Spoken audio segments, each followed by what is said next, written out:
A'udzubillahi minasyaitonirrajim. Bismillahirrahmanirrahim. Assalamualaikum warahmatullahi wabarakatuh. Alhamdulillahirabbil alamin wassalatu wassalamu ala asrofil anbiya'i wal mursalin sayyidina Muhammadin wa ala alihi wa ashabihi ajma'in.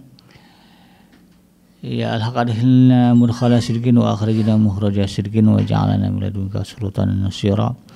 Ja'al haqqa zahqal batil innal batila kana zahuqa. Ya Ghafur Rabbana innana amanna faghfir lana dzunubana wa qina adzabannar. Amma ba'd.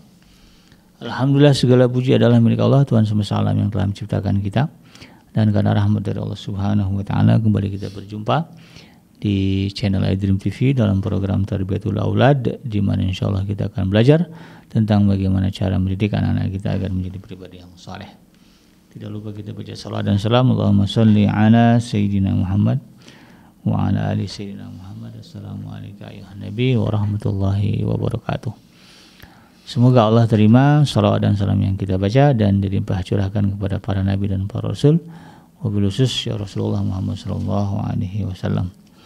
Dan semoga kita termasuk dalam kelompok orang yang akan berbahagia ketika berjumpa dengan Allah nanti di yaumul mahsyar, dijauhkan dari siksa api neraka, dimasukkan ke dalam surga dan dipertemukan dengan Rasulullah Muhammad sallallahu alaihi wasallam. Insyaallah, amin ya rabbal alamin. Sahabat iDream yang dirahmati Allah dimanapun Anda berada, di dalam kesempatan kali ini di program Tarbiyatul Aulad kembali kita akan melanjutkan kajian terkait dengan teori-teori pendidikan ya, yang diungkap, yang disusun oleh Syekh Dr. Abdullah Nasirwan di dalam kitabnya, yaitu Tarbiyatul Aulad fil Islam, pendidikan anak di dalam Islam. Salah satu hal yang penting ya bagi orang tua dalam konteks memfasilitasi anak-anak kita menjadi pribadi yang saleh ya, adalah mendidik anak-anak dengan kebiasaan. Nah, ini harus dipahami ya bagi kita para orang tua, para guru, tentang pentingnya mendidik anak dengan kebiasaan. Bahwa di dalam syariat Islam telah ditetapkan ya, anak-anak ini semenjak lahir sudah diciptakan dalam keadaan bertauhid kepada Allah ya, dengan tauhid yang murni, agama yang lurus, dan iman kepada Allah Subhanahu wa taala sebagaimana Allah sebutkan di dalam surah Ar-Rum ya, surah yang ke-30 ayat yang ke-30 juga.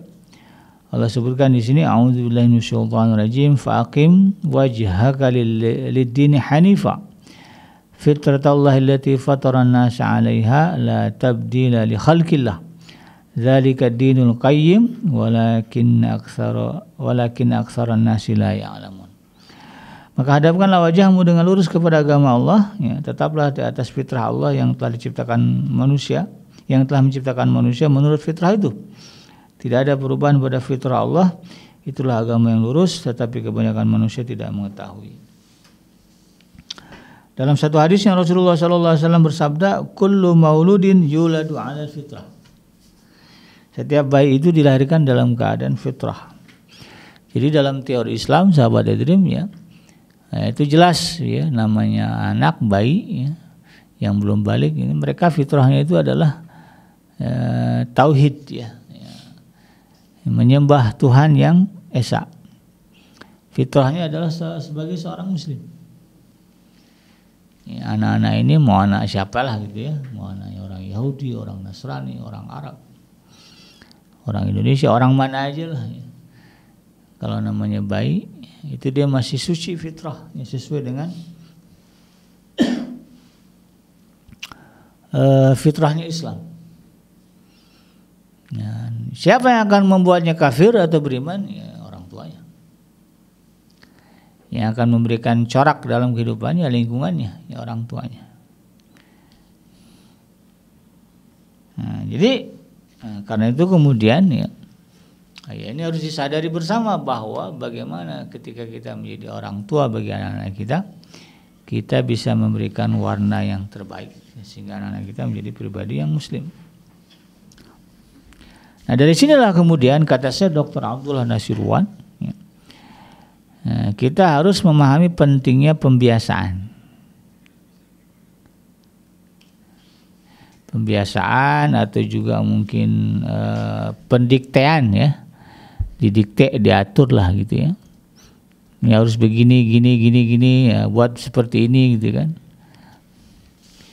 Ya, pembiasaan atau juga pendisiplinan. Sehingga kemudian anak-anak kita tauhid yang aslinya, yang asasnya bisa tetap terjaga. Ya. Ini ada tuh beberapa tayangan ya di medsos ya, orang tua ya ada dibawa anaknya ke mall dia orang Amerika apa orang ya pokoknya orang bule berkunjung ke negara Arab ya, kalau masalah Qatar atau apa, kemudian main ke mall, di mall itu ada azan, itu anaknya yang nggak pernah dengar azan, ketika mendengar suara azan itu takjub, ya, jiwanya memanggil gitu ya, jiwanya memanggil, dia ingat itu ya, memang ya mereka ya tahu fitrahnya ke sana. Fitrahnya adalah kepada agama Allah. Sampai orang tuanya bingung gitu kan. Begitu apa excitednya anaknya mendengarkan suara azan.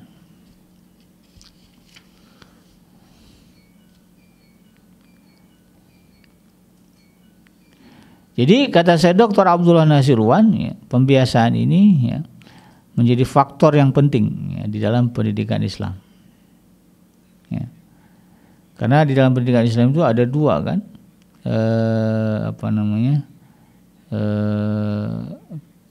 konsep pendidikan Islam itu yang pertama ya ajaran Islam itu sendiri kan, yang luhur ya, dan kemudian lingkungan, ya. Lingkungan yang kondusif, nah, ini akan kemudian akan membentuk ya, atau melahirkan pribadi-pribadi yang soleh. Nah, mengenai faktor pendidikan Islam ini ya Rasulullah SAW telah menguatkan ya dengan lebih dari satu hadis ya bahwa pendidikan Islam itu penting ya, menjadi faktor utama ya, baik tidak baiknya seorang anak. Dalam satu hadis yang diriwayatkan oleh Imam Tirmizi, Rasulullah SAW bersabda, la ayyu'adzibar rajul waladahu khairul lahu min an tasaddaqa bisa'in. Seseorang mendidik anaknya lebih baik daripada bersedekah dengan satu sok.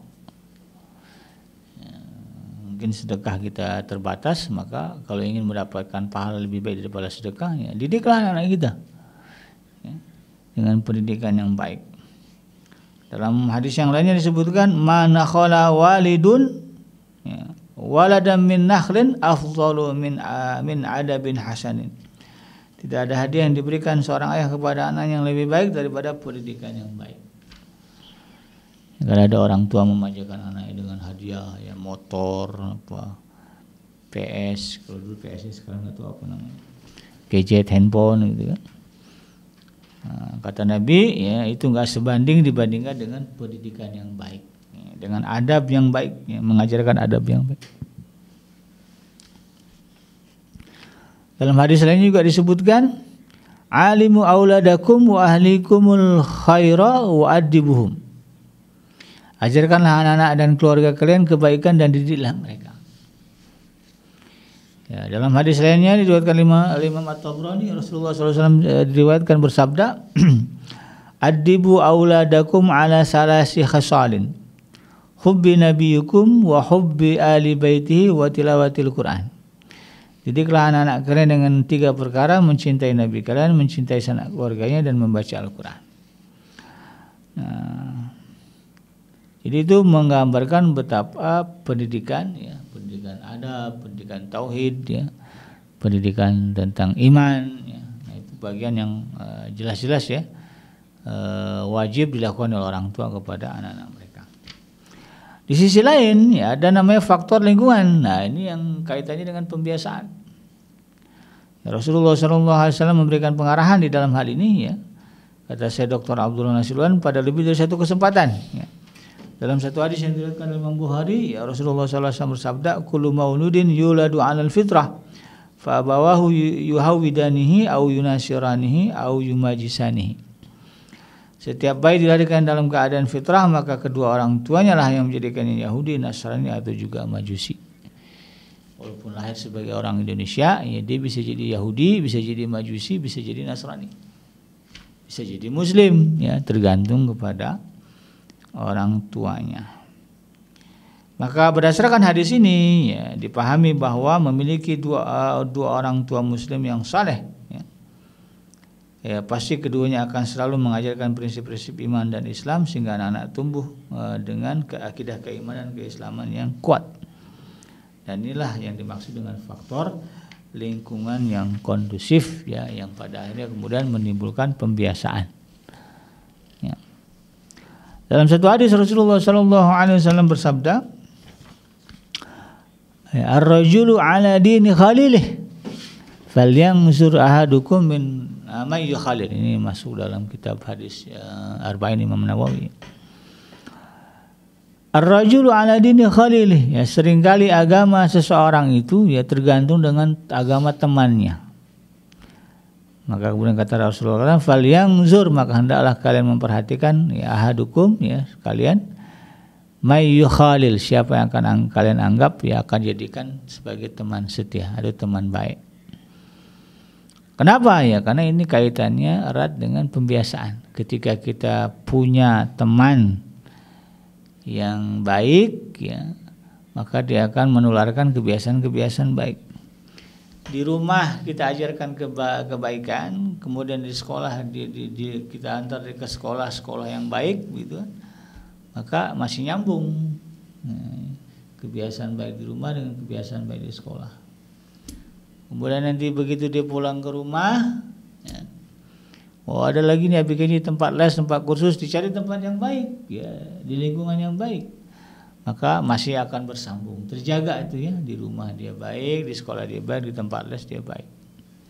Kemudian pulang ke rumah, main ke rumah tetangga ya, kita pastikan juga bahwa dia tahu ya, kita bisa arahkan siapa yang dia bisa ditemani ya, teman mainnya siapa ya. Alhamdulillah kalau misalnya lingkungan yang baik ya, lingkungan, karena itu sekarang kan konsep perumahan muslim ya, sehingga anak-anak itu bisa lepas ya, kita lepas main dengan tetangga kita, karena kita tidak khawatir ya di rumahnya ada simbol-simbol agama lain gitu ya.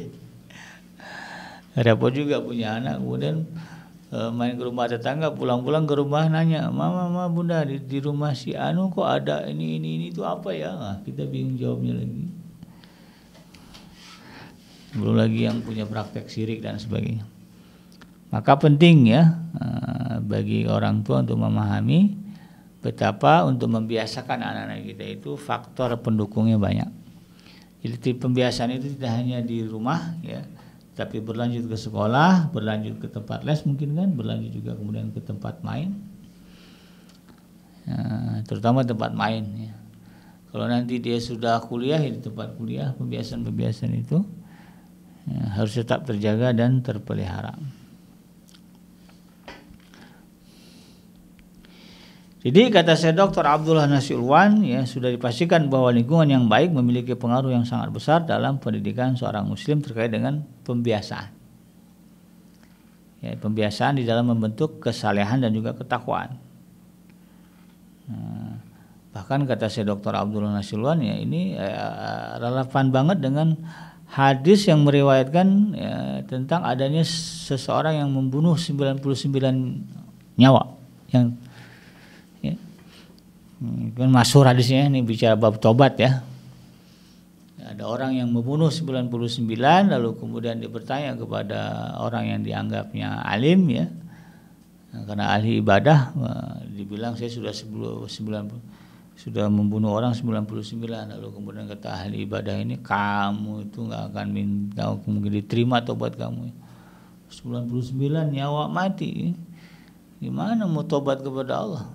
Dia lupa ya, yang Tuhan itu Allah bukan dia. Disamain diri dengan Tuhan itu. Ya marahlah ya orang ini. Karena jawabannya mengecewakan, dibunuhlah ya, si ahli ibadah ini sehingga jadi 100 orang. Nah, nyesal dia, aduh udah 100 sekarang gimana nih, masih bisa tobat gak? Lalu kemudian diarahkan kepada seseorang ya, yang dianggap baik, dengan tanya kepada dia. Nah orang ini alim dia. Ya di samping ahli ibadah juga alim lah ya, ngerti lah. Kalau tadi kan ahli ibadah tapi kurang alim, sehingga jawabannya itu tadi ya. membahayakan diri dia sendiri. Ini alim, dia tahu lah nih orang 99 orang dibunuh, 100 orang dibunuh enteng banget. Kalau jawabannya nggak benar-benar nih, wah repot. Lalu dikatakan begini, nah, kalau kamu serius mau tahu jawabannya,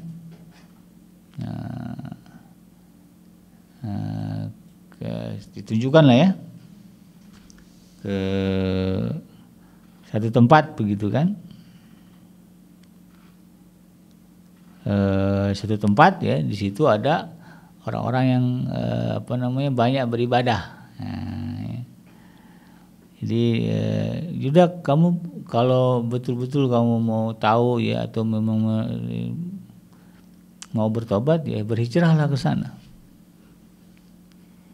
Ya, artinya apa? Pindah dari lingkungan yang buruk ke lingkungan yang lebih baik.